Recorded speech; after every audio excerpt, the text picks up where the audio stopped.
Investigators said, because you may be in trouble. I haven't mentioned anybody. It doesn't matter. Government get to the root of it. The reports may take long. But the parents here, your concern may not necessarily be who did it. Although there will be better closure if they knew what happened. But the Lord who whispers to his people is telling you, I'll walk with you. I'll not desert you. Grass will grow. I'm your friend. I am Emmanuel, meaning God with us. When God is with you, proprietor of the school. May he comfort you, may he console you and your family. All parents, mothers and fathers, those who had only one child, the only one they had. Some had children who had been born after a long wait by the mothers and the fathers. They are here in the caskets. Shattered dreams. Great loss. But God is whispering, listen, Kinre, he is whispering to you that you will not go down. And therefore, after crying, Eloi, Eloi, lama sabachthani, you'll be able to say, unto you, I commit my spirit. I wait upon you. Why it happened? His ways are not our ways. His thoughts are not our thoughts. We are limited. We may not know. We may talk about what should have been done and many other things. But as people of God, we are glad to surrender these parents to the Lord and the whole matter to the Lord. We are glad to surrender it because he has never disappointed, even in spite of that pain. After the crucifixion of Jesus, the family was consoled because you remember Jesus saying, mother, these are your children. Son, that is your mother. Life continues even when I die, even when I descend into hell. But later on again, he rose from the dead. It has been painful to people of God. As I conclude, remember there was also Job. He who suffered not because he was a sinner. He suffered great loss. He lost all his children, sons and daughters. He lost all his property. Livestock was precious those days. He lost all of it. Then he lost his health. Knowing how precious health is. We say health is wealth. He lost it. And then he lost friends. Because those men who came to sit with him, initially they were quiet, but when they started speaking, they condemned him. That such suffering will never come to a righteous man. The kind of suffering you have gone through, parents, never comes to a righteous man. Those were the words of the friends. And Job was wondering, what is this offense that I've committed bigger than those committed by others? But the friends were telling him, look, how stubborn you are. Even when we have identified your problem, you are still arguing. You are still saying, you are putting a lot of words in your mouth. This is nothing but a consequence of sin. So he lost his friends because they were not agreeing. Do you know he also lost his wife? Because she at one point wished to be a widow. She told the husband, curse God and die. She was praying for widowhood. She was inviting widowhood upon herself. So he almost lost his wife as well. Well, of course, they lived together thereafter, happily ever after. But now Job walks through that pain. But eventually, even before God intervened,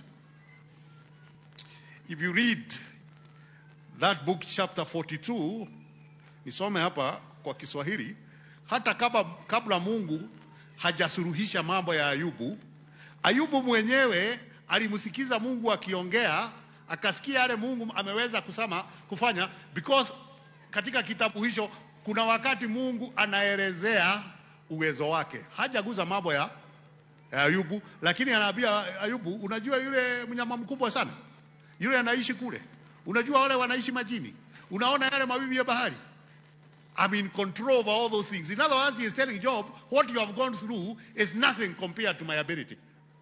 The same way Jesus was showing John the Baptist, what you have gone through is nothing compared to what I am able to. Naye Mungu akamwelezea Ayubu yale ambayo anaweza kufanya.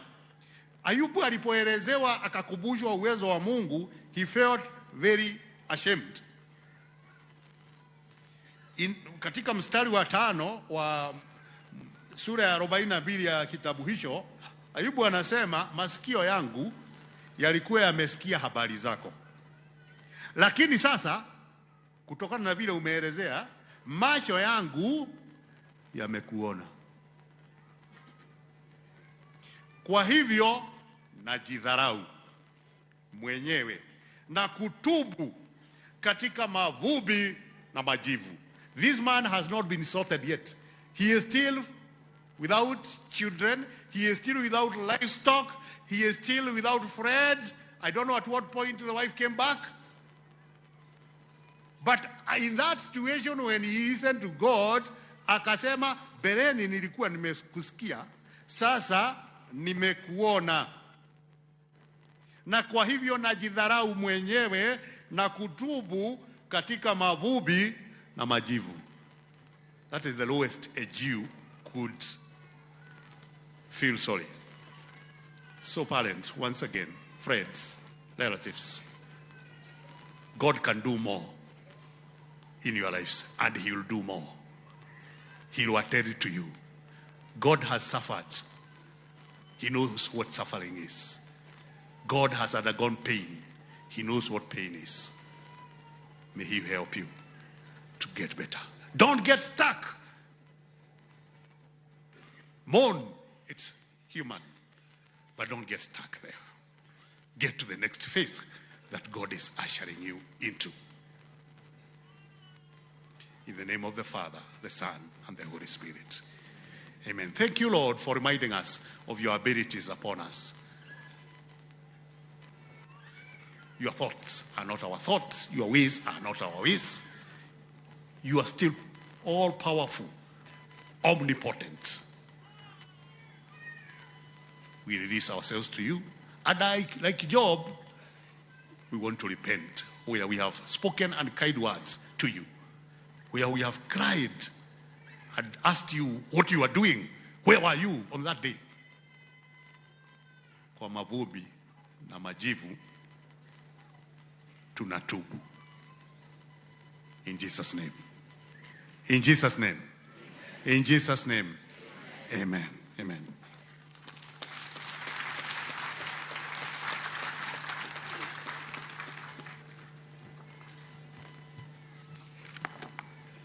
Thank you very much, the Right Reverend, for ministering to us. My take home are two things. One, don't ask God any question. Close your ears, allowed this time. You may hear many things, but God is not through with us. Many more good things are on the way. At this point, we want to pray for the family. And before we do that, as we do that, I want to request the Vicar General who is here to come and lead us in that. And just to remind the clergy who accompanied the family, together with all of us, when we'll be praying for the family, we shall all stand, allow the caskets, and then we do what we know best to intercede. Welcome, Vicar General Reverend Charles.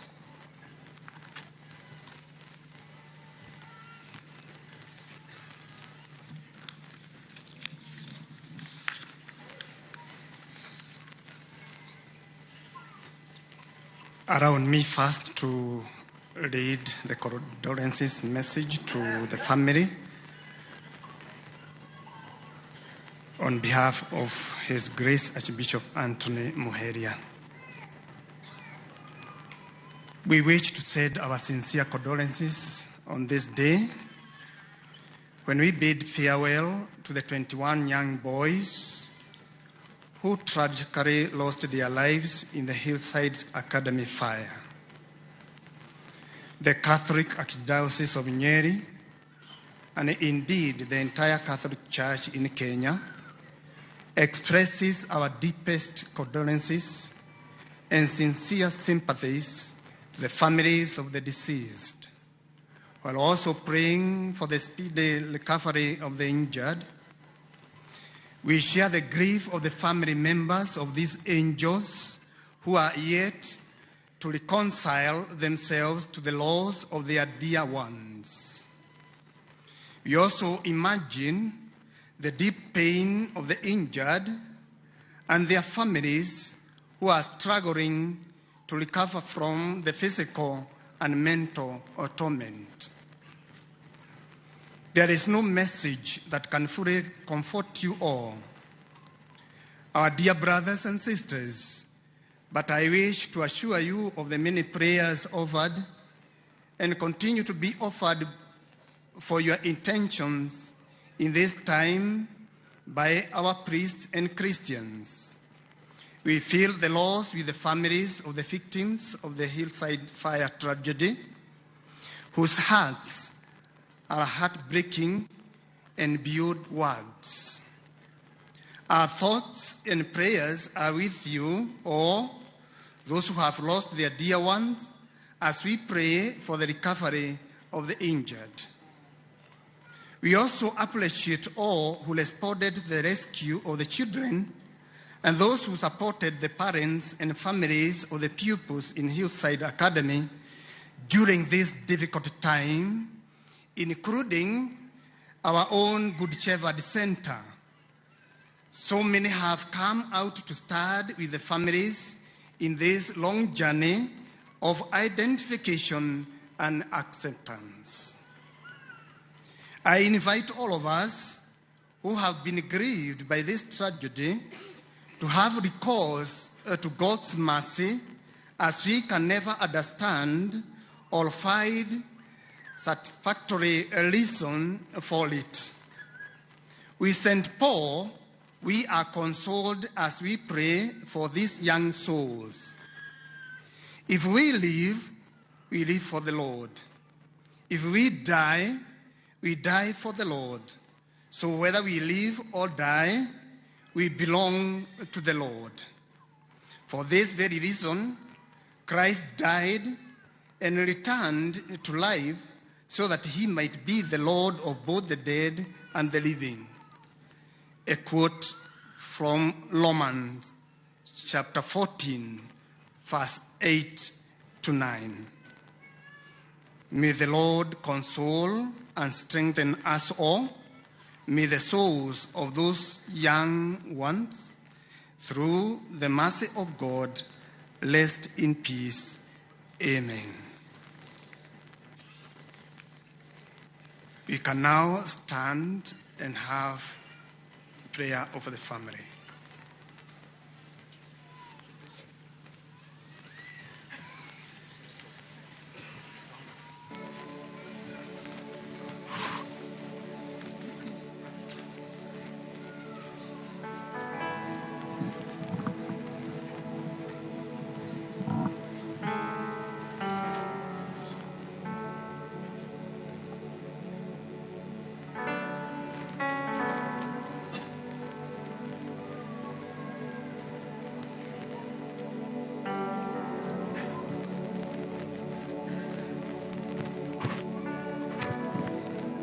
Thank you.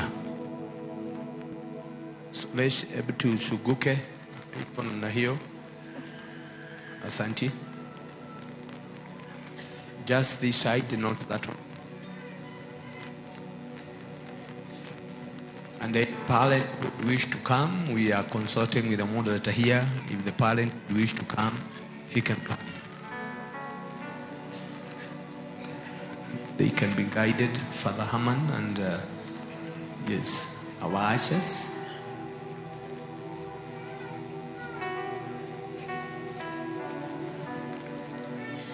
If your pastor is there, please.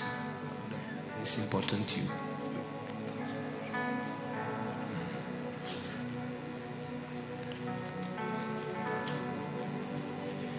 Thank you.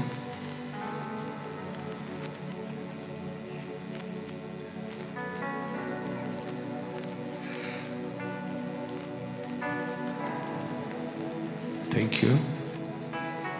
Yesu kwetu ni rafiki.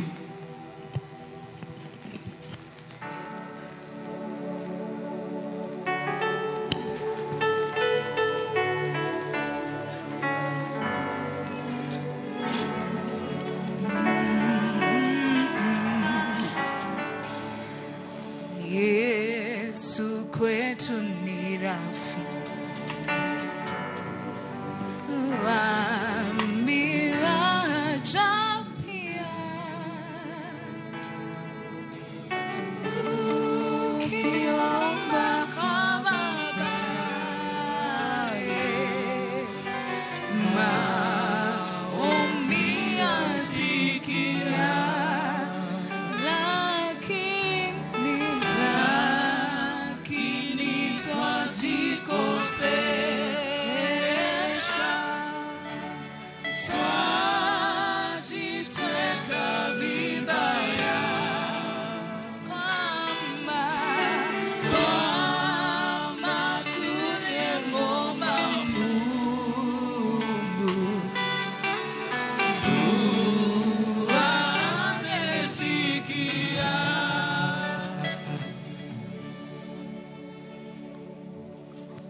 Heavenly Father, we come before you today in our grief, seeking your comfort and peace. We thank you for the life of your children who have passed on. Thank you for the gift they were to their family, friends, and all who knew them. Thank you for the memories we cherish and all the legacy they leave behind. God our Father, we ask for your mercy and grace for the departed. As they pass from this life into eternity, bring them into your loving arms and grant them peace and rest. We also pray for those who are left behind, that they would find comfort and hope in your presence and the promise of eternal life. We stand united in grief, and amidst sorrow, surround the families of the departed with your loving presence. In this difficult hour, we come before you, seeking for your companion.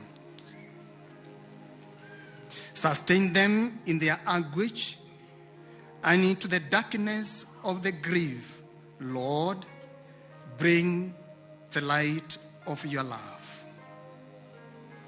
Draw near to them and to all of us, and bring blessing out of grief, and help us in our tears and pain to know you standing alongside us and to experience your love and healing. And we ask all this through Christ our Lord. Eternal rest grant unto them, O Lord, and let the perpetual light shine upon them. May their souls and the souls of all the faithful departed, through the mercy of God, rest in peace. Amen.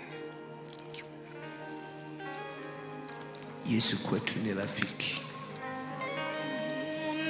Be comforted na kuonyeshwa mahali pa kuketi. God bless you. This is not the last speech of your life.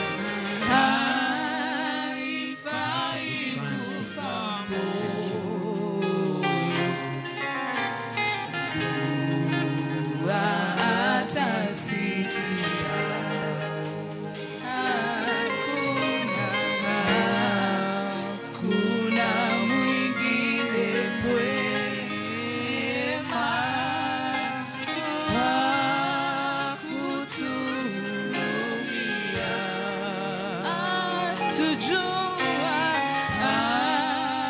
atujua tu dhaifu, maombi asikia. Je, unayo hata nguvu? Wewe huwezi kuendelea, na wewe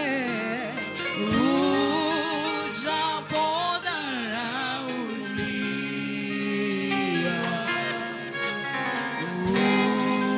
ujaporushwa pia, nao watu wangekudharau,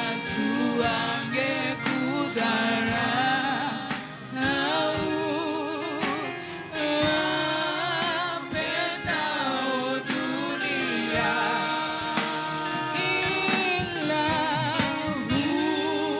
hukuambata mikononi,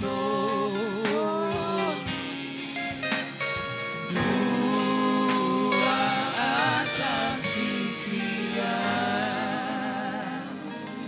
Let's have our seats in the presence of God.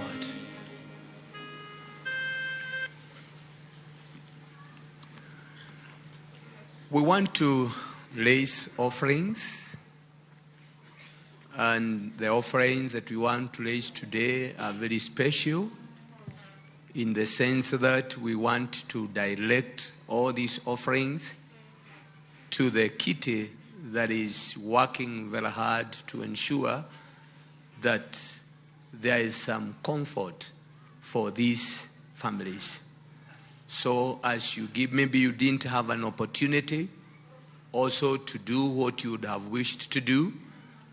We have made enough arrangements, and the people who are doing that are the clergy, together with there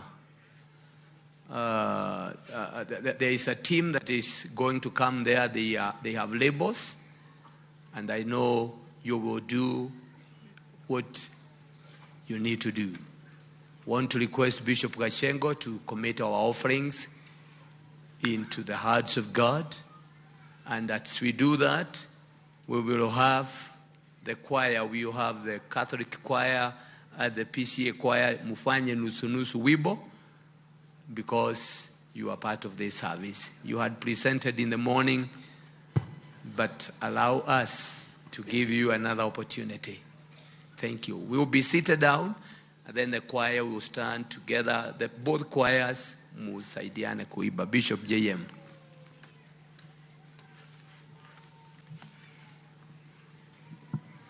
Thank you. As we raise an offering this morning, Proverbs 11 verse number 24, the Bible says, give freely and become more wealthy. Be stingy and lose everything. As we give this morning, let's give in the light of that scripture. We're going to have the clergy are going to come to us, and we also have an M-Pesa number that we are going to use, and it's going to be projected 0721 384 571. And the name that shall appear is Bildad Maigwa. So all the M-Pesas, for those of us who want to use M-Pesa, kindly feel free to use that number. But for us that are going to use the cash, our clergy are having some bags that are going to come our way. Let us pray. Father, in the name of the Lord Jesus, we thank you and we magnify your holy name. Thank you that you're the one that owns everything on this earth. And it is you, according to your word, that has given us power to create wealth. Part of this wealth that you have given unto us, we want to give it today so that it can support this noble task that is ahead of us. We want to pray that you are going to bless each and every one of us as we give. And whatever we are going to give, as it goes for the noble cause, it shall bring glory and honor unto your holy name.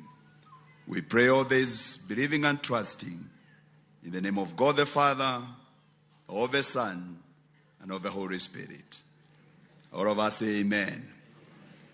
So our clergy, they are moving around, they are all over. We have a special basket here. Kindly, it is only for the ones, the VIP. So the rest of us, the clergy, are going to come to us. God bless us as we give. Choirs, please. Let's go ahead and present the number.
Thank you very much.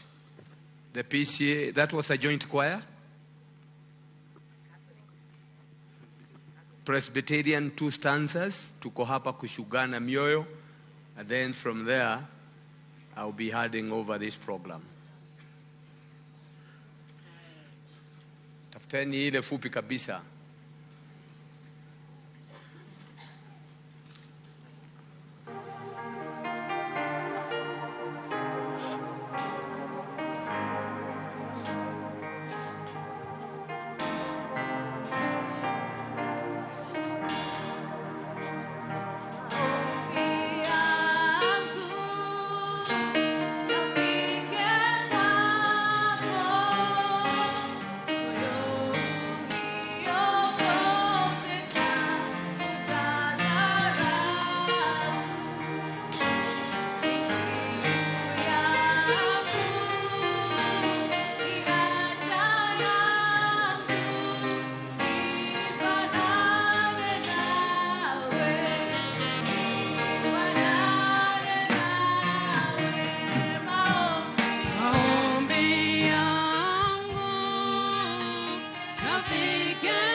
Let's appreciate that wonderful singing.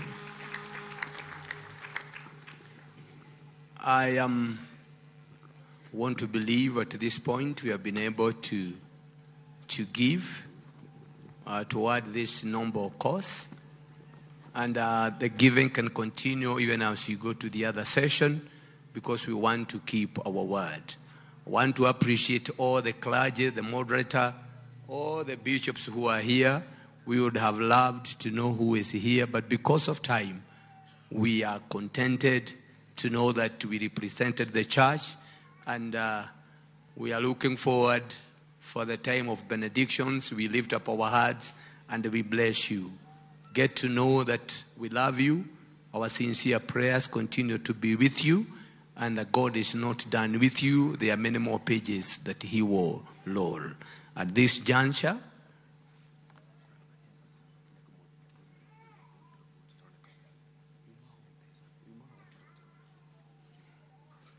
let's have the pay bill number one more time. It would be unfair tusiporuhusu mtu atoe na alikuwa anataka kutoa.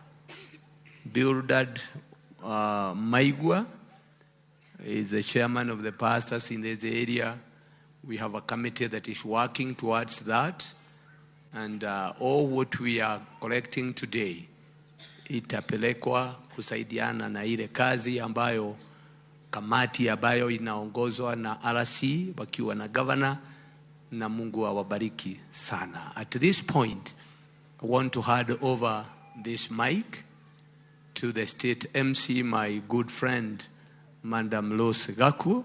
Mungu akubariki. My name is Paul Githinji Wanjohi. I was the moderator of the first session. God bless you, my sister. Let's receive our sister with a clap.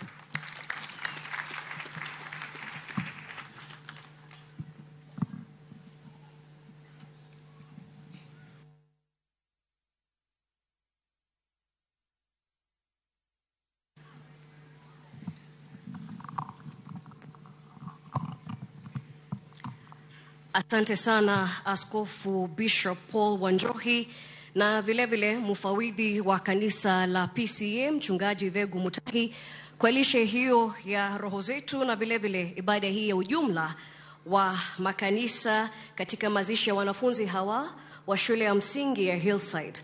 Mheshimiwa Naibu Rais wa Jamhuri ya Kenya, Mheshimiwa Rigathi Gachagua, aliyekuwa naibu rais katika Jamhuri hii ya Kenya, Mheshimiwa Stephen Kalonzo, waziri wa elimu Mheshimiwa Julius Migos Ogambo, gavana wa Nyeri Mwalimu Mheshimiwa Mutahi Kahiga, seneta Mheshimiwa wa Matinga Wahome, Mheshimiwa Wainaina Njoroge akiwa ni mbunge katika eneo hili tulipo la Kieni, mwakilishi wa wanawake Mheshimiwa Rahab, wabunge wote katika bunge la kitaifa na vile vile la seneti, waheshimiwa wote waliokuwa viongozi katika nyadhifa tofauti kama vile wabunge, gavana na viongozi wote waliofika, na vile vile viongozi wa vyama tofauti, wanafunzi, walimu, mabibi na mabwana.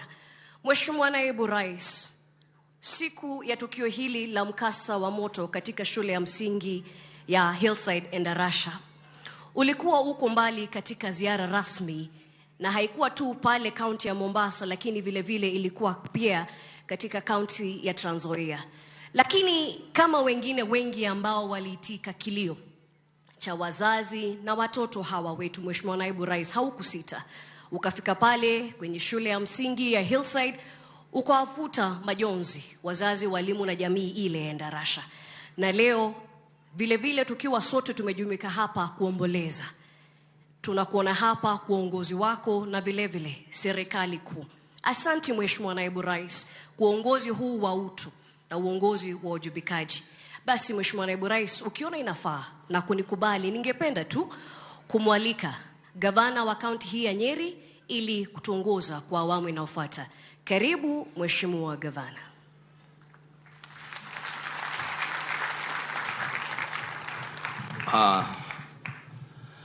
Naibu Rais Mheshimiwa Rigathi Gachagua,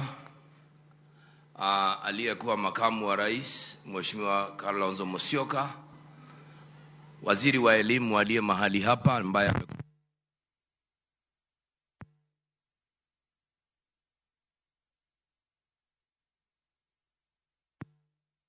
watukufu wa sehemu hii, hamjambo.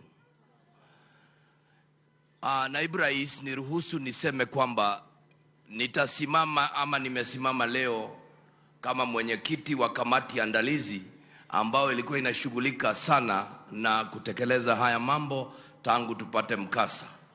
Ningetaka niwajulishe kila mmoja wetu aliye mahali hapa kwamba pamoja na kutoa rambirambi zangu na za kamati, ningetaka niwajulishe kwamba tuondokapo hapa tutaweza kuwa na mazishi katika boma 9 ambazo zitaweza kukamilisha mazishi siku ya leo. Wengine 10 tutaweza kufanya vile kesho, na kesho kutwa tutamalizia kwa wale wawili ambao watakuwa wamebaki. Kwa hivyo tutakuwa na mwendelezo wa haya mambo kuanzia sasa hadi Ijumaa. Naibu Rais, kabla nimuite Mheshimiwa Wainaina ndio akaweza kuwatambua wabunge walio mahali hapa, nataka uniruhusu mwanzo nitambue kamati andalizi ambao imehusika na kazi hii ambao mnaiona tangu tarehe 6 ambako shida hii ilitokea. Ningetaka niwaombe kamati yote ambao walihusika, wana kamati, Askofu Wanjohi namuona huku na wale wengine wote, RC na wengine, tafadhalini msimame. Naibu Rais, tuliweza kushirikiana katika wenyekiti tukiwa pamoja na RC wetu ambaye tumeweza kufanya kazi vizuri sana, mbunge wetu ambaye amekuwa pamoja nasi, mama county ambaye amekuwa pamoja nasi, naibu gavana, na pia niseme mawaziri, na nishukuru Wizara ya Elimu kwa sababu wamekuwa pamoja nasi tangu tulipoanza kazi hii, na niwajulishe kwamba hii kazi haijaisha na tutaendelea, na ninaomba mkutano wetu wa mwisho RC tuufanye siku ya Jumatatu, ndio tumalize haya mambo yote, alafu siku ya Jumatatu tuweze kuangalia mambo yote. Naibu Rais, pia ningetaka kabla kumuita mheshimiwa nitaje niguze watu ambao tungetaka tuwashukuru kwa njia speciali. Ofisi ya Rais na Rais mwenyewe, ofisi yako Naibu Rais na wewe mwenyewe, ofisi ya mawaziri Migosi Ogamba, Mheshimiwa Kithure Kindiki, Mheshimiwa wa East Africa, ambao waliweza kufika na kuja kushirikiana pamoja nasi. Pia tumeweza kuwa na mfadhili ambaye anaitwa Equity Bank, ambaye ninafikiria yuko mahali hapa, amewakilishwa pale Equity Bank, ambao waliweza kutupatia shilingi milioni 1. Asanteni. Mheshimiwa Dende Nyoro aliweza kufika pia na akawa hapa. Mheshimiwa Jane Kagiri, Ann Muratha pia naye akawa hapa. Kuna Kenya Private Schools Schools Association ambao nao walikuwa pamoja nasi, na kuna wale ambao wametusaidia in kind. In kind maana hawakutupa pesa, lakini walitupa ufadhili wa aina nyingine. Kwa mfano, ofisi ya mke wa rais Mheshimiwa Rachel Ruto, kuna pia World Vision, kuna Ketia Draper Supermarket, pengine wale wako kule umepata soda, kamkate hapo na soda. Kuna pia Highland Drinks ambao wamefadhili maji yote ambao tunaendelea kuyatumia hapa. Wizara ya Elimu, Wizara ya Interior, wale wote ni watu ambao tumeshirikiana kwa pamoja. Naibu Rais, ningetaka nitoe rambirambi zangu kwa njia speciali kama county, kwa sababu pigo hili lilikuwa ni pigo kubwa kama nyote mnavyoelewa, lakini nawashukuruni nyote kwa sababu kwa siku 20 mmeweza kutuwezesha kufika mahali hapa. Basi siku ya leo wazazi hawa waliweza kuniomba kupitia kwa wawakilishi wao, kwa sababu sisi ni wanasiasa na tunapenda siasa, tupunguze siasa zetu leo na siasa zetu tuziweke kwa siku nyingine, na itakuwa ni heshima kuu tutakapohakikisha mambo yale yameendelea hivyo.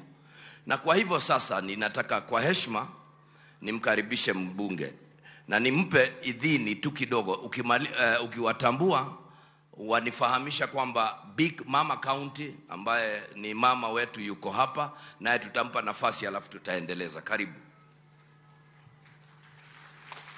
Asante sana gavana wetu, Your Excellency, the Vice President of this Republic,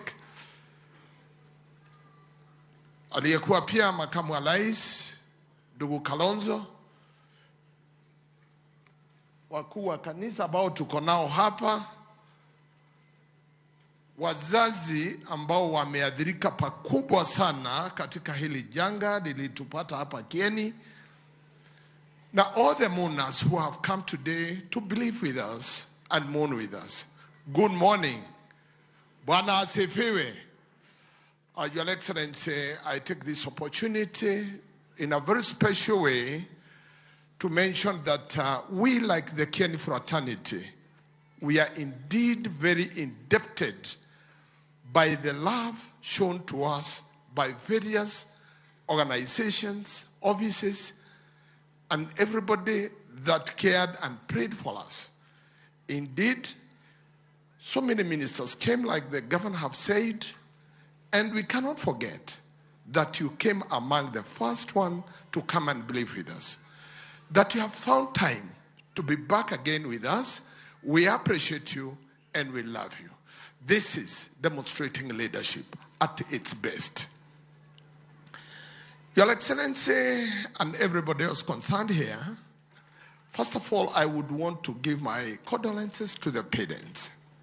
We have walked this journey with you together, and I can feel how much pain you have because I was with you. Director Kenywa, we are with you, and I really only want to say one thing. It is 21 days since this thing happened today. It is 90 days today since Ken went on fire and looting. But when I went through that, I thought I was undergoing the biggest pain. When I went and I met the tragedy that happened in Endalasha, my problems became a trash under the circumstances. And I felt that God had really a big purpose to prepare me to face the loss that was facing my people. Among the many people who counseled me, one of them told me, and I don't want to say this is biblical, but I was told that God does not answer questions. God answers prayers. And for that, for those people who have prayed for our parents, and for those who have lost the loved ones, God will answer your prayers, not your questions. I want to believe that after a big fire, the ashes, the rain will come and the sun will glow. That is according to our Reverend Diego. And I'm sure for you parents, the sun will grow. That is my prayer and that is my wish. That the sun will grow in your compounds, in your houses, and in your homes. Having said that one, allow me in a very special way to recognize my fellow members of parliament who are with us here this morning. I have two categories of readers. I have the ones we are from in the parliament, and we also have those ones that have accompanied Mheshimiwa Rehab Mukami. That one I reserve them for her to introduce her guest. But for those I serve with in parliament, Major Donk, Mheshimiwa Deto, and others who have come, thank you so much for coming to be with us. I've also been tasked to introduce the former legislators. With us, I have Jeremiah Kioni, former legislator with us in parliament, and any other. Waitito, you're above me, you are governor before that. So I think among the past legislators, I have his boss here, he will take care of that. And with us, Your Excellency, I also have a very special guest with us here from Arusha, Mheshimiwa Kanini Kega. He's my predecessor. He's my predecessor, and we walk this journey together. Allow me, Mr. Anguku, to acknowledge you because you're here with us. And we have so many other leaders, a couple of very many other leaders. And with that one, my dear ones, my friends, for those who come from Ken and beyond, take my best wishes and my condolences as you enter your loved ones today, tomorrow, and the day after tomorrow.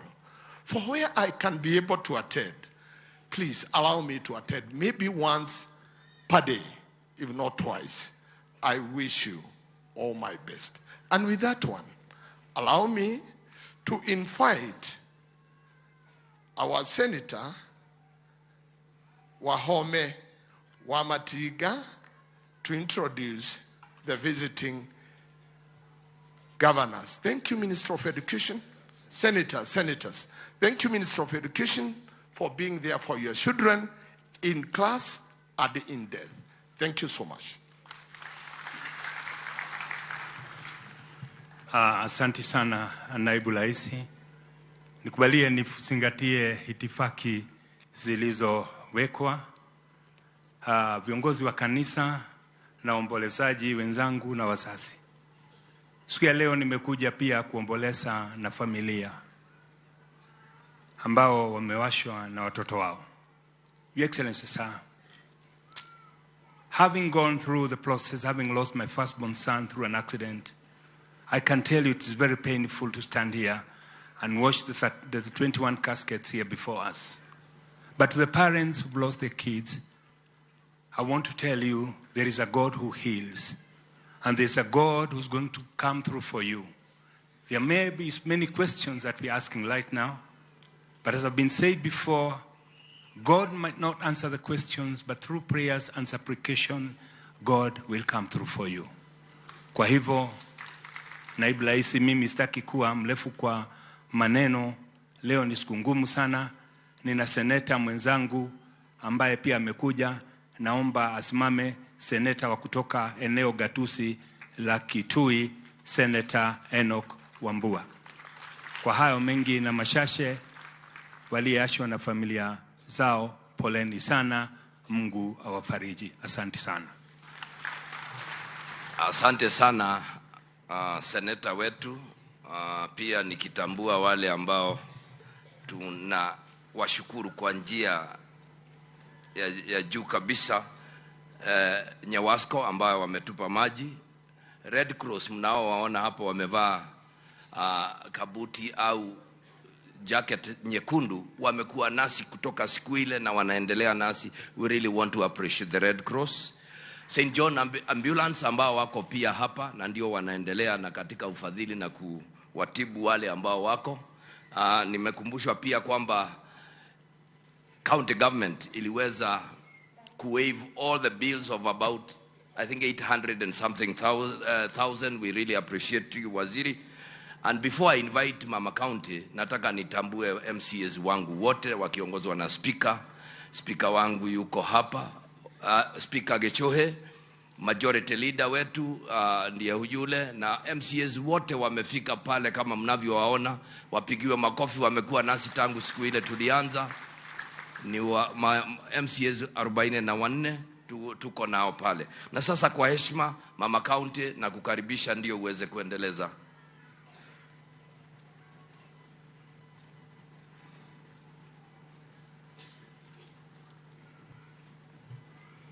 Asante sana Governor, Your Excellency, our Deputy President, na wageni wote wamekuja hapa Nyeri County.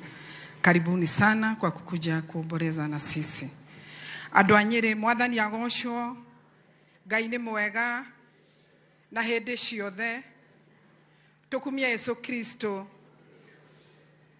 Your Excellency, I want to thank you because you've been with us all along, or from the word go. Governor and our clergy and the committee, our regional commissioner, asanteni sana. We are here today because we worked together as a team. I just want to talk to the parents. I am a mother and I know the pain. No ndingĩhota kũmenya ruo rũrĩa mũragerera, na ngwenda kũmwĩra o ũrĩa njĩrĩgĩte kũmwĩra hĩndĩ ĩyo ĩngĩ. Ngai ũrĩa watũheire ciana ici nowe ũragĩrire ciana ici, na Ngai ũcio nginya thaa ici tũikarĩte haha tũkĩrĩra, Ngai ũcio arĩ o haha na ithuĩ. Koguo ngũmwĩra mwĩyũmĩrĩrie, tũthiĩ tũhurũkie ciana citũ, tũtare kĩrathimo kĩmwe gĩa kĩmwe, tondũ Ngai tũtingĩhota kũmũria kĩũria. Sitaongea sana, mimi nataka tu kuwaombea Mungu awapatie peace that surpasses any human understanding, because it is painful. Ya mwisho nitawasha tu na wimbo moja. Rĩrĩa wanyonirie kũhoya nĩndakenire, namenya kũrehe bata wakwa kũrĩ igũrũ, nĩ kũrĩ Ngai ũiguaga mũndũ, tito gũturagia andũ gathaitha Ngai, tigũrũ gũturagia andũ gathaitha Ngai. Ya mwisho ningetaka kuintroduce my colleagues the women reps, kwa sababu hao ni wamama na wanajua ile wamama wanapitia. Tulishikana pamoja na tukafanya contribution kidogo governor, kwa sababu nikiwa kwa committee nimeona tumekuwa na a few challenges. Kwa hivyo nataka kuintroduce Esther Pasari, mpigieni makofi. She's the woman rep kule Nairobi, ndio amenileta, and we are serving with her for the second term. Tumekuja pia na mheshimiwa Haika kutoka Mombasa kule Taveta, Taita Taveta, na mheshimiwa Irene Joki ndio mheshimiwa Mbahati kutoka Nakuru. Na tumeweza kusakanya kitu kidogo kidogo, kwa hivyo tumeletea familia 750,000 ndio waweze kupumzisha watoto wetu. Asanteni sana, Mungu awabariki. Tumpigie Mama County makofi mazuri. Asanteni sana Mama County kwa msaada huu ambao mmetuletea tuweze kuendelea. Pengine kuna watu ambao wana maswali mawili matatu ambao ningetaka nijibu siku ya leo. Swali la kwanza ni je, baada ya haya mambo tutaendeleaje? Swali hilo najua linatatiza wananchi wengi na wanafunzi wa shule ya Hillside. Ni vizuri tuseme kwamba tukiwa mahali hapa tumewapoteza vijana wetu 21. Lakini tuna wawili ambao bado wako katika hospitali na kuna 140 na mmoja ambao wako nyumbani. Kamati yetu imeketi na kufikiria na kusema tukimaliza maneno ya mazishi tutahakikisha wale watoto wote 143 pamoja na wale wako hospitali tutaweza kuwatafutia usaidizi ndipo waweze kurudi shule. Ni kweli tuwafahamishe kwamba wale watoto walirudishwa na moto zero, walibaki na uhai na nguo ambazo walikuwa wamevaa. Kila kitu kingine chote kiliungua. Kwa hivyo tukaonelea kama kamati tutahakikisha tumewapatia dignity kit, kitu kidogo ndio waweze kurejea shule. Kwa hivyo baada ya hapo Director Kenywa nitawaomba viongozi wote sisi ambao tuko, kwa sababu ni vizuri tumfahamishe waziri kwamba shule ile ni private, lakini ni private ambao ni specially, ambao hao wazazi wanaienzi sana na wameishikilia kama shule yao. Mliona wakati vijana fulani wa Gen Z walitoka Nairobi kuja kuleta vurugu hapo, walipigwa na wale wazazi wakaondolewa, kwa sababu shule ile imeendelea kuwa na matokeo bora na wale wazazi wanaipenda.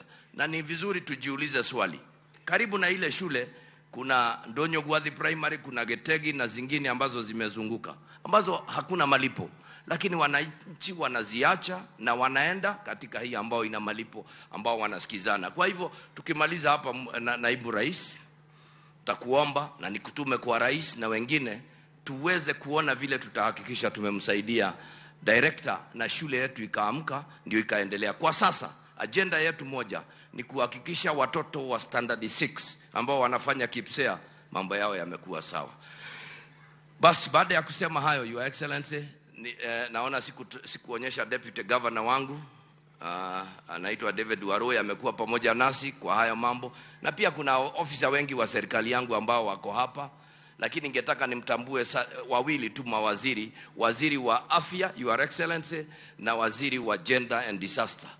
Huyu waziri anaitwa Kirago, ndiye amehusika wakiwa na director Nyuguto wa DCI. Your Excellency, tungetaka tumtambue yule mtu, ametusaidia sana. Director wa DCI ambaye anaitwa Nyuguto, wamefanya kazi kwa karibu sana na Department of Health na ndio tumefika mahali hapa.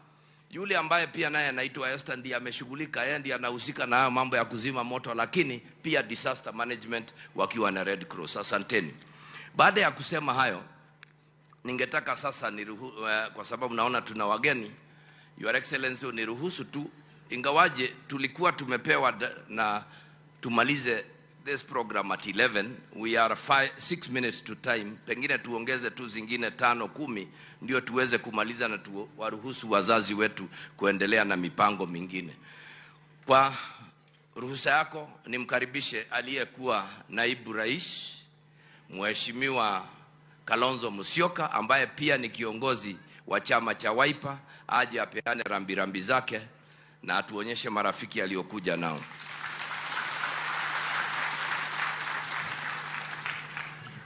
Asante sana Governor Kahiga.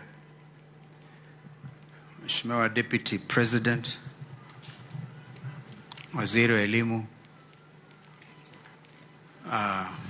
wazazi, waombolezaji wenzangu, Bwana Yesu asifiwe. God is good and all the time.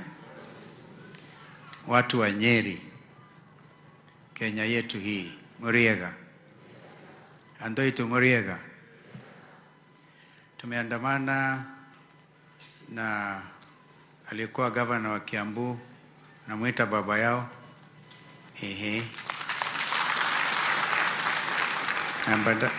Tumeandamana vile vile na katibu wa chama cha Jubilee, Mheshimiwa Jeremiah Kioni. Wale pengine nisije nikasahau wale ambao tuliandamana, jamani simameni tena. Wengine umekuwa already introduced. Kina Esther Passaris umekuwa introduced. Senator Ambue been introduced.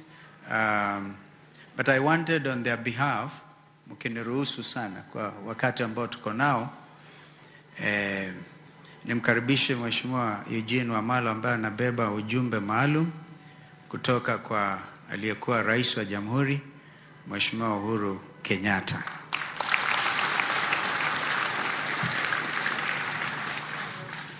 Asante sana, Your Excellency the Deputy President, Your Excellency the 10th Vice President, Excellency Governor Kahiga, viongozi wote waliofika wa kisiasa, viongozi wa kanisa na wazazi waliopoteza wanawe. Ngai nomwega na indashode.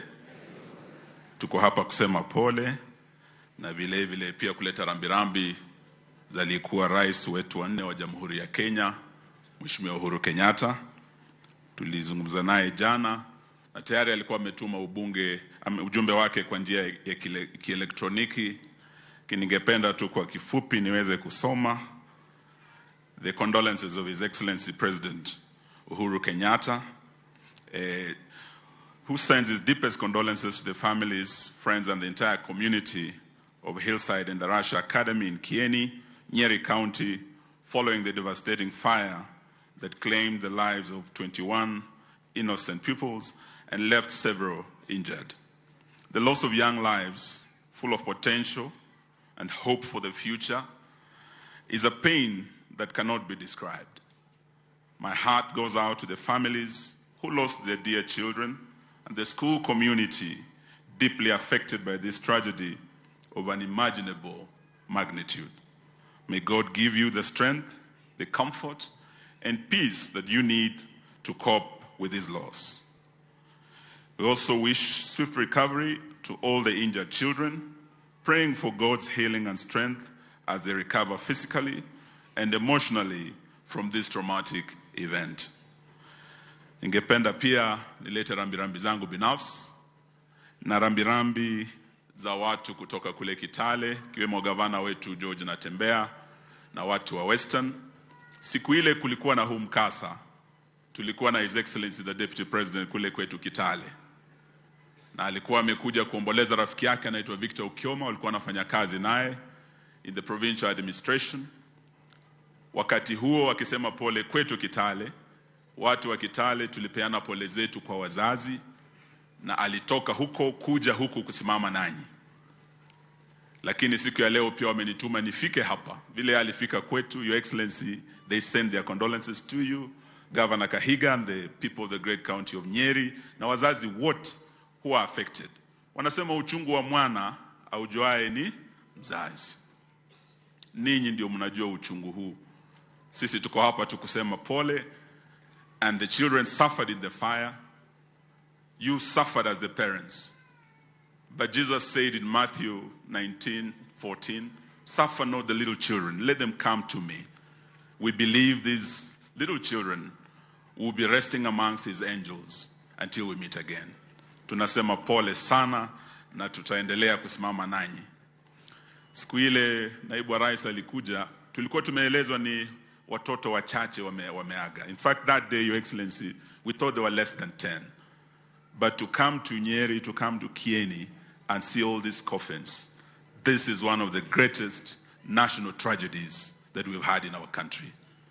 Na tunasema kwamba serikali, ingawa you have your hands full, waziri wa elimu, we know you have the issue of reviewing the very unpopular issue of the new funding model of our universities. You have your lecturers strike. Your hands are full, but prioritize the issue of protocols, the fire for the safety of the children of Kenya. That is equally important. Hilo tunaomba ya kwamba uangazie hilo, na tukienda mbele, Your Excellency, nilikupa ujumbe siku ile, tukiwa rafiki zako, tulikuwa tumepata fununu kidogo, na Waswahili wanasema lisemalo lipo, lisipokuwa lafanya nini? Laja. Nikieleza mheshimiwa kwamba alikuwa nimepata fununu njama fulani ya kugawanya upinzani, lakini pia tukasikia kuna njama ya kugawanya mlima. Nikaeleza His Excellency ya kwamba ukiona mwenzako anyolewa, kichwa chako tie nini? Maji. Tumeanza kusikia kule Nyahururu kuna njama inaendelea, Your Excellency. Leo tuko hapa kwa moto wa Endarasha, na wale ambao wanapanga kuwasha moto mlima huu, nataka niambie watu wa mlima, Your Excellency, mlima huu una marafiki. Mlima huu una marafiki. Mkiona huyu Kalonzo hapa, huyu alikuwa rafiki wa Kibaki, muhula wa pili alikuwa makamu wa Kibaki, na ni rafiki wa huu mlima. Mkiona Wamalwa hapa, mnajua Wamalwa alikuwa naibu wa Kibaki muhula wa kwanza. Mjue ya kwamba mna marafiki. If the day comes and this mountain calls upon us, we will stand with you. You will not walk alone. Asante, Mungu awabariki.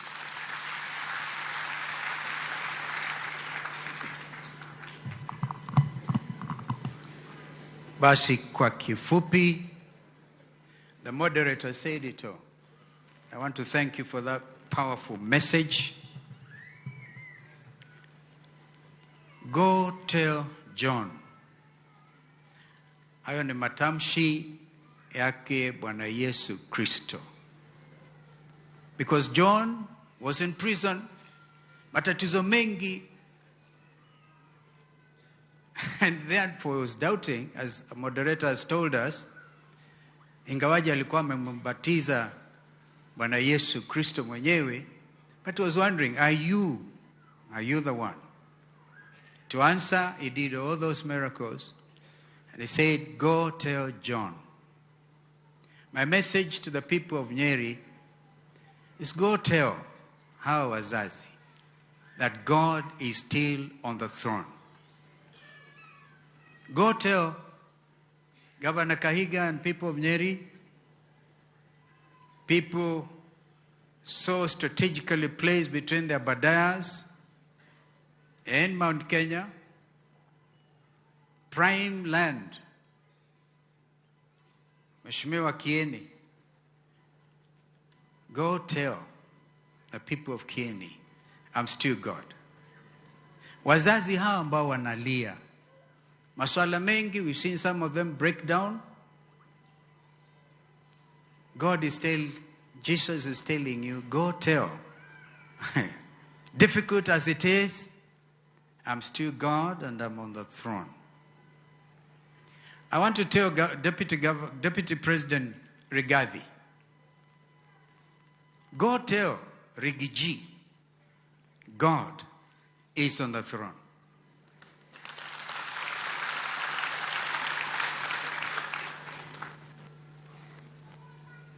As we bury these children, and without going into the political issues of the moment, which are weighty, hawa, Mheshimiwa Gachagua, are your grandchildren. A lot of them. Watoto wetu wachanga sana. Uchungu mwingi. I liked what the area member said. Let's not ask God questions. Let's pray. We have a nation to mold together. I never like pretense. There is tension in this country. Political tension. So, moderator, tuombee Kenya. But when the moment comes, aliyekuwa makamu wa rais, mzee amelala, Mwai Kibaki will always be there for the people of Nyeri. Tutakuwa nanyi bila uoga, bila chuki, mambo ya changamoto kubwa hizi. Tutakuwa pamoja, na nchi ni kubwa kabisa kushinda sisi zote. Kwa hivyo heshima pia wahenga walisema sio utumwa.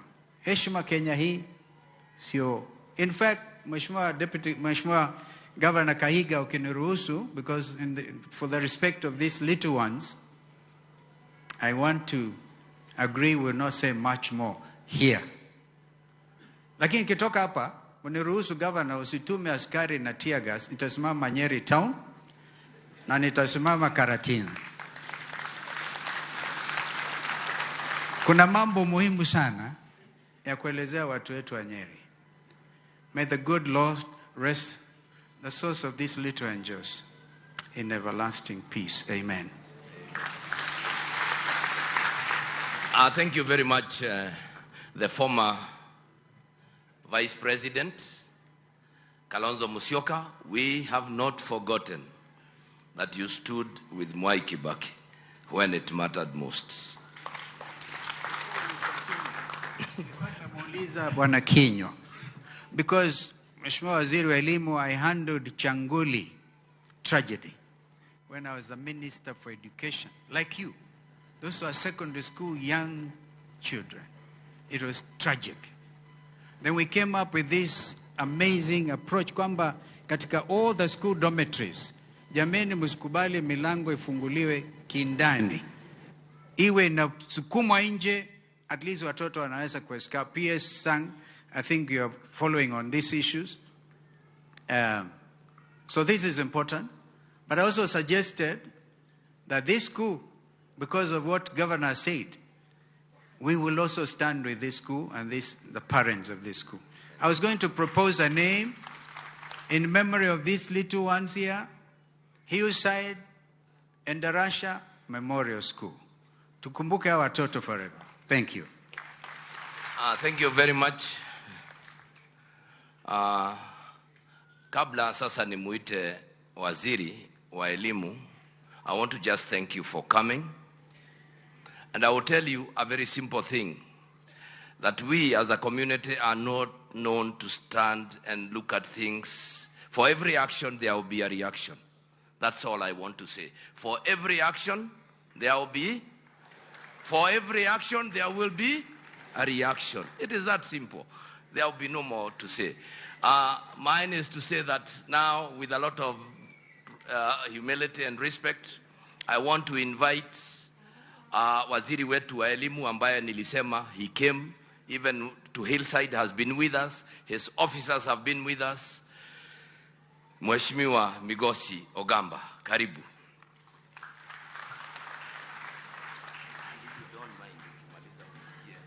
Yes. Thank you. Thank you very much, Governor. Your Excellency, the Deputy President of the Republic of Kenya, Honorable Rigathi Gachagua, the former Vice President, Honorable Stephen Kalonzo, Your Excellency, the Governor of Nyeri County, Honorable Mutahi Kahiga, all the PSS present here today, honorable members of Parliament present here today, parents, teachers, the clergy, ladies and gentlemen. God is good, and all the time, and that is His nature. Your Excellency, we are gathered here today with a deep sense of loss. At the very outset, I wish, on my own behalf and on behalf of the Ministry of Education, to convey my heartfelt condolences to the parents, families, friends, and relatives of the 21 young souls whose lives were prematurely cut short by the tragic fire incident on the night of the 5th of September 2024. Permit me, Your Excellency, to read out the names of the departed souls who are our pupils. Number 1, Ernest Ngaruya Mwangi, Emmanuel Gashoroyo Kiragu, Lewis Wairagu Maina, Michael Ndungu Murithi, John Mungu Githichi, Bernard Warutere Kuria, Robinson Thehuri Kamida, Collins Murithi Washira, Roy Victor Mturi, John Com Njuguna, Samvin Mnene Maina, Timothy Weru Gadhogo, Kent Mungai Mwangi, Ferdinand Karioki Washira, Kelvin Kabogo Njogu, Travis John Karioki Munyeki, Roy Brandon Mugo Gikonyo, Lewis Mashira Gaku, Timothy Wamai Githinji, Emmanuel Maina Githinji, Success Kingori Wanjao. I have read these names because I want each one of us to know that they are not just numbers and that they are not going to be part of just statistics. That is why I have read their names, because we need to remember their names. The devastating aftermath of the unfortunate incident threw the entire nation into shock and grief. It has caused all of us great pain and sorrow, especially as parents. This has certainly been a particularly difficult and trying moment for the immediate families of the deceased children. Your Excellency, whenever we send our children to school, we do so in the hope and belief that we are preparing them for a healthy and promising future. We do not expect or even imagine that harm would befall them in the school environment. When tragic incidents such as this happen, our hearts are broken and we are left with much pain and regret. As the government, both at the national and county levels, we've made efforts to provide various support to the affected families. Other players, including governmental organizations, have also been very supportive. We will continue to give support as you send off your loved ones. We are acutely aware that this cannot wipe away your tears or take away the unimaginable pain of losing a loved one, especially at such a tender age, when they were full of promise.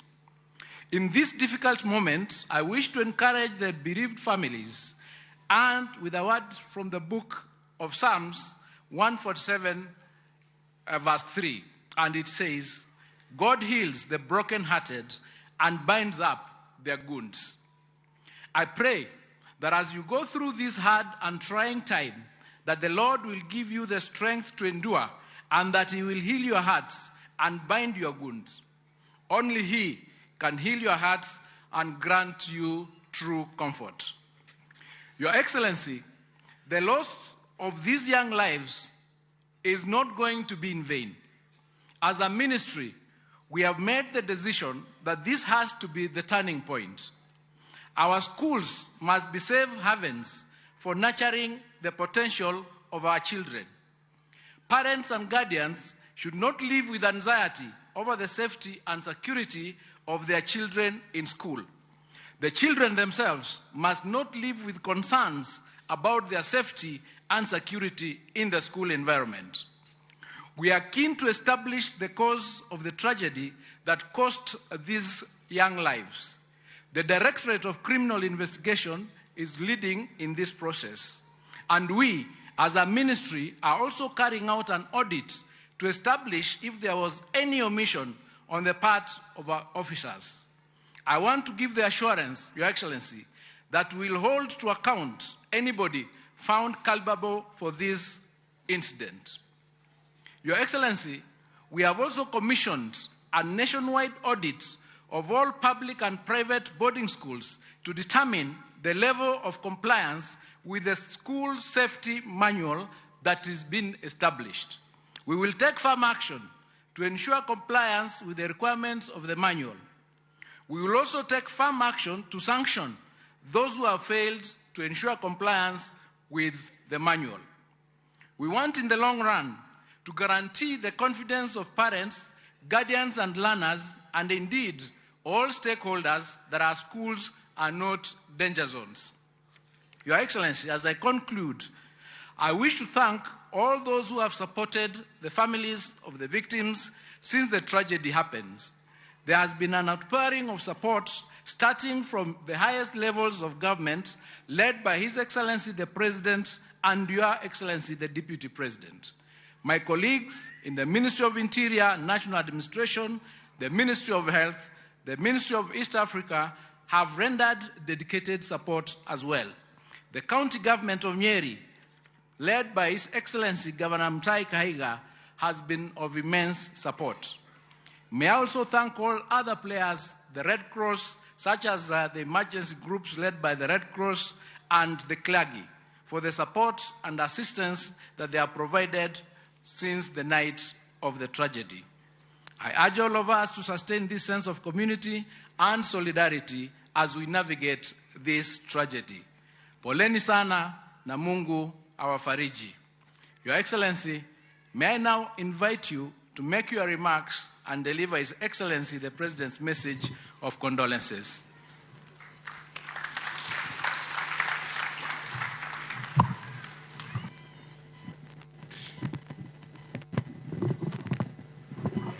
Asanteni sana, tafadhali tuketi. The moderator of the 24th General Assembly of the PCA Church, my Lord Bishops, Kanisa letu la Kristo, the families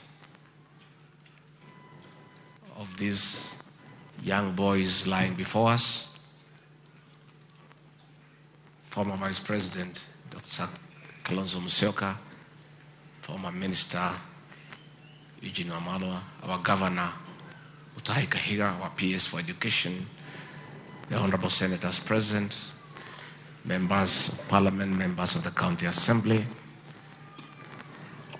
the people of Muiga, the people of Kieni, the people of Nyeri, and all men and women who have come to pay their last respect to these young souls. Gaine mwega, nahidi shode, gegia shalede modhani ya gosho rigi. Nimefika hapa kwa niaba wa Rais wa Jamhuri ya Kenya, Dr. William Samoei Ruto, ambaye yako ziara kirasmi nchini Amerikani, na kwa niaba ya serikali yetu na wa Kenya kuja kuomboleza kifo cha watoto wetu. It is true the way the former defense minister has said. When this tragedy occurred, I was in Mombasa on official duty. Very early in the morning, I was informed by the governor, and I was going for a funeral to Trans Nzoia in Kitale.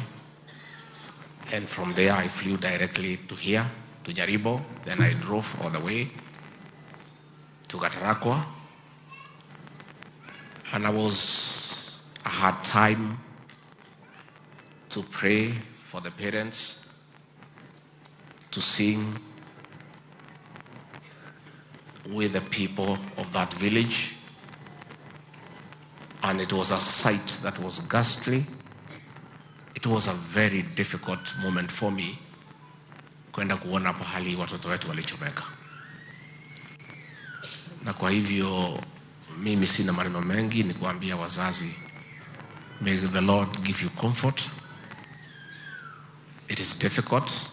We cannot pretend to tell you that it is easy. as the moderator said in his sermon, if it were possible, much as none of us welcomes death, but if it were possible, it's much better for parents to be buried by their children as opposed to parents burying their children. These young souls, innocent young boys, our heart cries for them. When you look at them, they are innocents. They are no more. So sisi kama serikali, wazazi tunasema pole. Kwa watu ya Nyeri tunasema pole. And Governor, RC and your teams, you people have been wonderful. Ile kazi mmefanya, Mungu atabariki nyinyi. I want to really thank the people of Nyeri for the unity they have shown in the last 3 weeks juu ya hawa watoto wetu. And mimi nasitikika sana. I'm the Minister of Education. As the President directed, do whatever you can on matter safety. Dwanyoba itu tuoka kuga oria twekaga tuoka na gashigo kugiria sharia maithori tondu niguo Ngai witu endaga tuikare twendanite tuikare tuiguanire tha na muno muno tukoranagia wendo nigetha tuhota guikara na njira iria yagirire. Former Vice President, people of the mountain are very good people. They are very trusting. And they are very kind. And they are very loving. They return love with love. They return kindness with kindness. They are very forgiving. But they don't forget.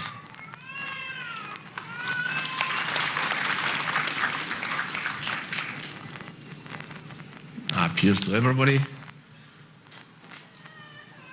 to treat the people of the mountain with kindness, because it's the right thing to do. These people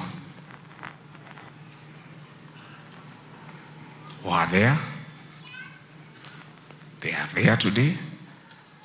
They will be there tomorrow. No idue twari kuo. No idue twe kuo. No idue tugakorwo ki. Ndarikia. Ndarikia.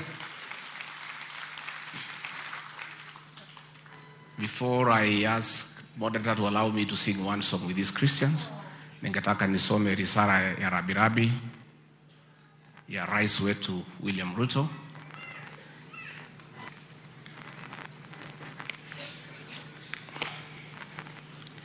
Condolence message of His Excellency William Samoei Ruto, President and Commander-in-Chief of the Defense Forces, to the families who lost their young ones in the Hillside Edarasha Academy fire tragedy. We are pained by the loss of young lives in the Hillside Edarasha Academy fire tragedy. Success, Timothy Wamai, Emmanuel Maina, Kelvin, Samvin, Travis, Fadnad, Kent, Timothy, Weru, John Como, Lewis Machira, Roy Braddon, Roy Victor, Michael, Lewis Wairagu, John Monga, Collins, Bernard, Robinson, Emmanuel Kiragu, and Anes were hard-working and with a promising future. As investigations continue, we commit to support the families affected by the horrific accident. We also call upon for strict compliance with boarding regulations to prevent the recurrence of such tragedies. Our thoughts and prayers are with the families of the Hillside Edarasha Academy fraternity. May we be comforted by the word of the Lord in the book of Psalm 34, verse 18. The Lord is near to the brokenhearted and saves the crushed in spirit. Rest in peace, Poleni Sana. Signed, William Samoei Ruto, President of the Republic of Kenya.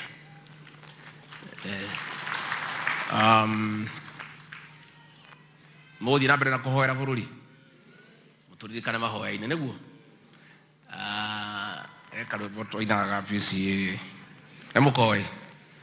Getagwo atia? Haya, rugamai. Jesu we unyendete ikurira hariwe iyamara inene nowe wakuhonokia idhabari neshaku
Kiti kwenda thogini kana ithi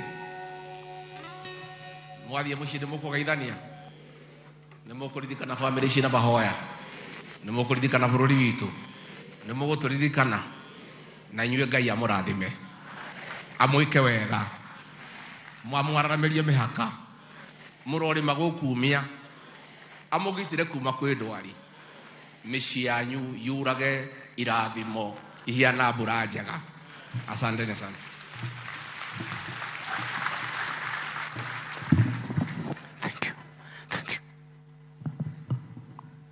Thank you very much, Your Excellency, the Deputy President of the Republic of Kenya. We also thank the President in absentia. Let's give them one hearty clap for coming to be with us.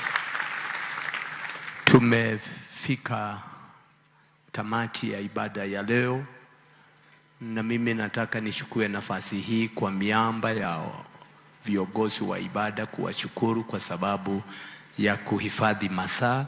Wale ambayo wako na program inasema tutatoka hapa saa 5:30. I can see the chairman, His Excellency the Governor, ananifanya hivi. Appreciate the courage. Mugaga nitomoigaga tutina muigo muthi.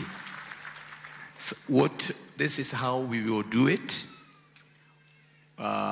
Kulingana na ile theology nzuri, washugaji hawa ambaye wako kwa madhabahu, tukitoka ndio watatoka wa kwanza.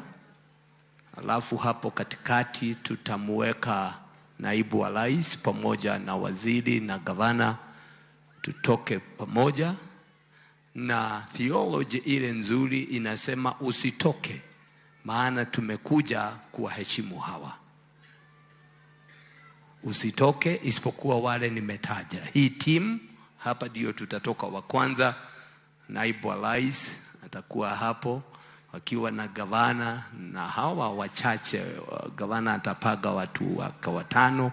Hawa wengine wote tutasalia kuketi ili tutoke familia na wao baada ya pall bearers.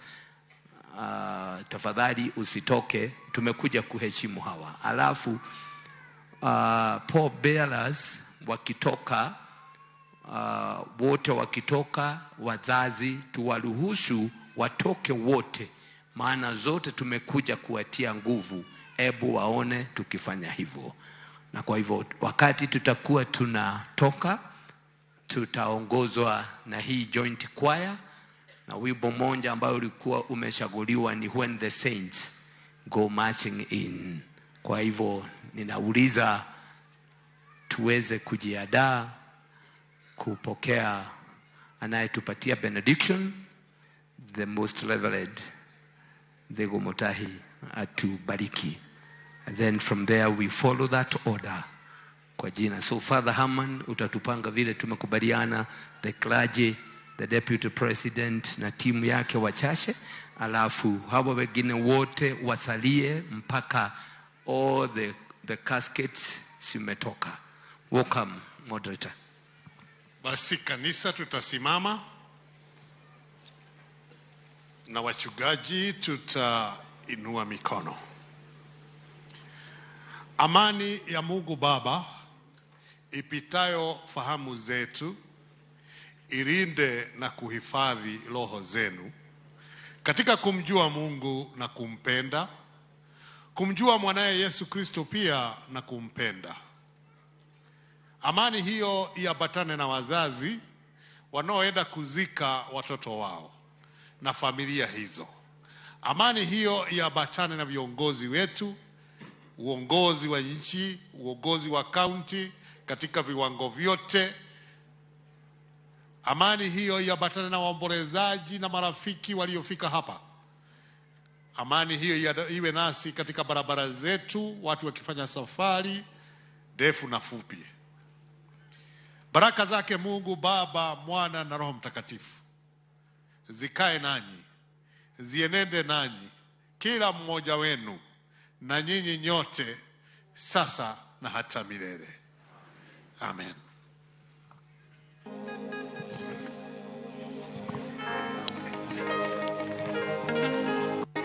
Oh, when the saints go marching in. Oh, when the saints go marching in. Dear Lord, I want to be among the number. Oh, when the saints go marching. Oh, when the saints go marching in. Oh, when the saints go marching in. Dear Lord, I want to be among the number. Oh, when the saints go marching.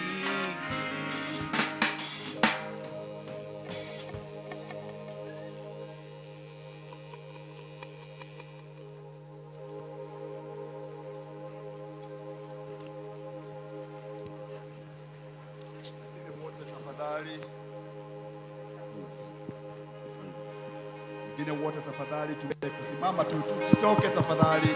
Tafadhali wacha kwanza viongozi wetu watoke. Tafadhali wengine tuweze kukaa pale tulivyo. To be among the number. Oh, when the saints go marching in the room, Makaigera. In the room, Makaigera.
saints go marching in. Oh, when the saints go marching in. Dear Lord, I want to be among the number. Oh, when the saints go marching in. Oh, when the saints go marching in. Oh, when the saints go marching in. Dear Lord, I want to be among the number. Oh, when the saints go marching in the sweet by and by, we shall meet on the beautiful shore. In the sweet by and by, we shall meet on the beautiful shore. In the sweet by and by,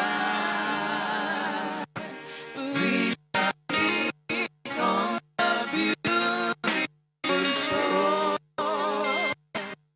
In the sweet by and by, we shall meet on the beautiful shore. In the sweet by and by. Kuna mtoto ambaye wameachana na wazazi wao ako Samba na pamoja na wale ambao wanaita chao society. Kwa mwana ndoramu na fulanate kwa yetu habari kueleka ile aka badali moyo okay na moyo. Asante. Let's go. Tigaware mwana wako kedo era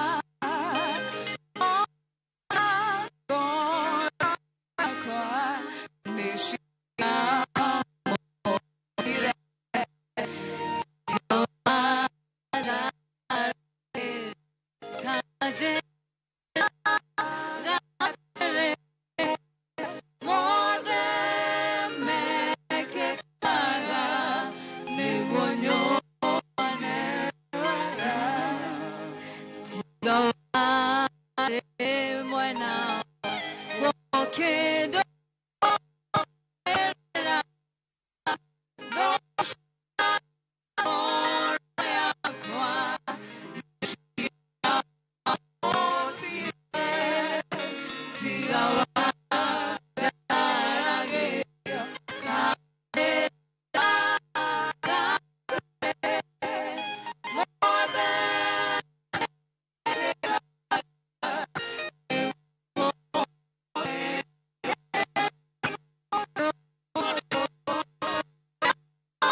Toro